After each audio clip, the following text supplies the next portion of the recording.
Hello అందరికీ ఈరోజు recipe వచ్చేసి మినపగారెలండి. నవరాత్రుల్లో అమ్మవారికి 5వ రోజు ప్రసాదంగా చేసి పెడతారు. ముందుగా ఒక గ్లాస్ మినపగుళ్ళని తీసుకొని 1-2 సార్లు నీళ్లు మార్చుకుంటూ క్లీన్ చేసుకోవాలండి.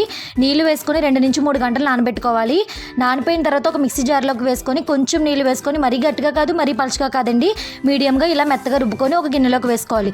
మిగిలిన పప్పు కూడా ఇలా రుబ్బేసుకొని ఒకసారి స్పూన్తో కలిపేసుకొని 1 లేదా 2 గంటల సేపు ఫ్రిడ్జ్లో పెట్టుకోండి. నైట్ రుబ్బేసుకొని మార్నింగ్ వేసుకున్నా కూడా గారెలు చాలా బాగా వస్తాయి. పిండిని ఫ్రిడ్జ్లోంచి తీసుకొని పక్కన పెట్టేసుకొని నూనె పెట్టుకోవాలండి. పొయ్యి మీద ఈలోగా వేడవుతుంది.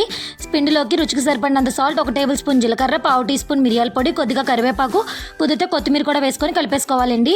ఇప్పుడు ఒక గిన్నెతో నీళ్ళు తీసుకొని కవర్ పైన నీళ్ళని అప్లై చేసుకొని గారె షేప్లో వేసుకొని ఆయిల్లో వేసేసుకోవడమే.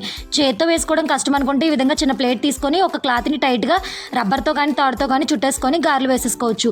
గారెలు గోల్డెన్ బ్రౌన్ కలర్ వచ్చాక ప్లేట్లోకి తీసేసుకోవడమే. ఫుల్ వీడియో ఛానల్లో పెట్టేసాను, తప్పకుండా చూసేయండి. ప్లీజ్ సబ్స్క్రైబ్ చేసుకొని సపోర్ట్ చేసేయండి, లైక్ చేయండి, షేర్ చేయండి.